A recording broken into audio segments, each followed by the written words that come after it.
Rockford Art Museum throws it back to the 90s with its new exhibition, Analog, Rockford's Decade of Creative Rebellion. WIFR reporter Bria Walters talks to featured artists about how their creations left a mark on the community's current landscape.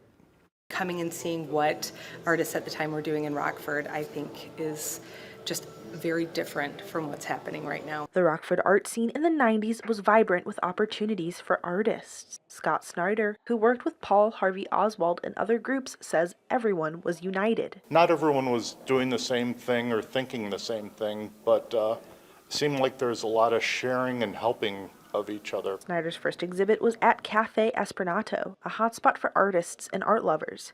Co-founder Doc Slavnovsky says there was so much cultural activity. To this day, we find out how appreciative they were of that space, and it wasn't real well known throughout the city, but it did have a strong following. Doug Connell is the co-founder of Paul Harvey Oswald. He says reflecting on his work with the exhibition makes him emotional. It needed an end point, a conclusion.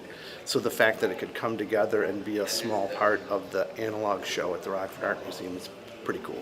Matt Herbig says the creative freedom they have then shaped the current scene in Rockford. But it wasn't so much about selling work, it was really about just making whatever you were interested in making and seeing what happened. Curator of Analog, Carrie Johnson, says the 90s was so cool, and that's why it needs to be highlighted. It's so good for our artists in the community to come see this show, to see what people were doing at that time. In Rockford, Bria Walters, WIFR News.